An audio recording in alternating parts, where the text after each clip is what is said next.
This lesson is on writing and actually giving speeches. You should pay close attention since it tells you how to present properly for the purpose of your speech assignment. Keywords. Presentation. Focus a lot on the vocabulary provided. Next word, preparation. Organization, focusing specifically on order of importance. Introduction, body, and conclusion, and pay attention to call to action. Speeches are a formal type of communication. This means you should avoid slang and other informal speech constructions. You should sound very polished and very educated.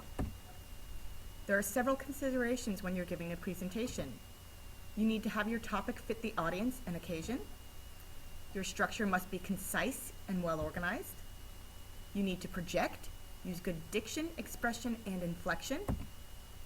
And you need to maintain good eye contact. Scan the room, make eye contact with individuals in the audience for brief periods, and make sure that you are speaking to, not reading to the audience. Notes are okay, but reading straight from a note card is not what you want to do here. Speakers also need to maintain good posture. This means standing up straight, balancing your weight evenly on both feet, and not shifting your weight from foot to foot. It can also help to make you appear more involved if you balance most of your weight on the ball of your foot as opposed to the heel. This does not mean stand on tippy toes. You want to be well balanced. Speakers should also avoid fillers. Here's the vocabulary, since that included a lot of terms you were not familiar with. Your audience is the group to whom you are presenting. When I say be concise, I mean brief and to the point without being underdeveloped. Project is to speak loudly and clearly.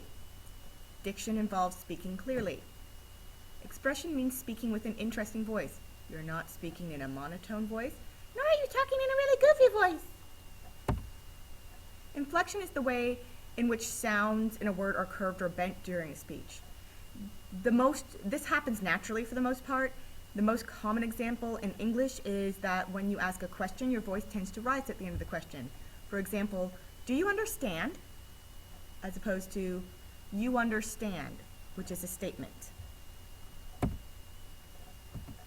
Posture is the way a person stands, and fillers are also known as vocal pauses. You are expected to avoid these during your speech. A vocal pause is a sound that creeps into a speech and pauses between thoughts, like and I mean, you know. We don't want those in there. To prepare for a speech, you need to practice, practice, practice, practice. I cannot stress this enough. Your speech will fail if you do not spend time every night practicing. Your speeches should be memorized. You may use notes as place markers, but you shouldn't read from them, so you need to memorize.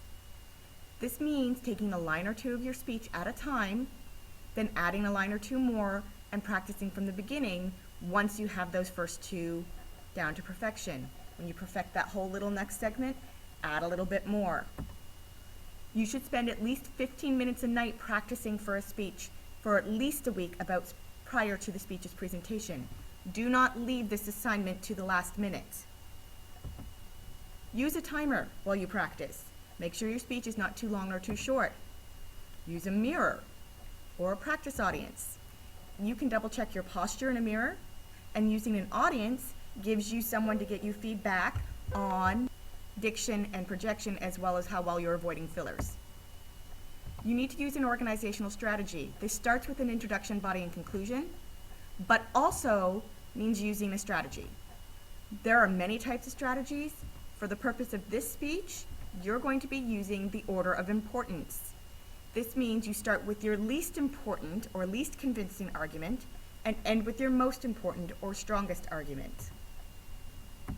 Your introduction needs to get your audience's attention, introduce your subject, and smoothly transition to the rest of the presentation. Starts with a hook. Then you provide your thesis statement and transition by previewing your supporting points concisely. In a speech, a good introduction is no more than 2 to 3 sentences long.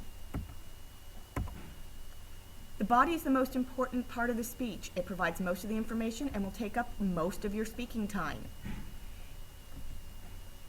It's a format it around your supporting points. Just like in an essay, it should go from the first point you introduced through to the last. Your supporting points need to be developed with definitions, examples, and additional facts, choosing which ones are appropriate for each point. And all of your details need to be explained in terms of how they relate and support your supporting point that you're developing and the thesis topic of the whole speech. This is all connected. Make sure that everything relates back to each other.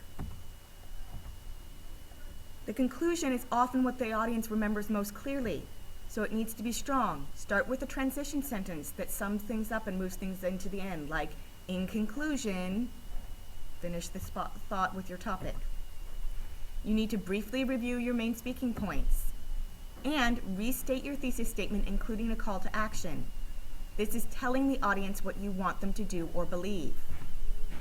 For example, vote no on Amendment 3. Or, therefore, the extension of the school day should be opposed. You're telling the audience what you want them to do or believe. Make sure you keep these principles in mind. And above all, avoid the redundant "I am going to tell you" or "now you know" type statements throughout your entire speech.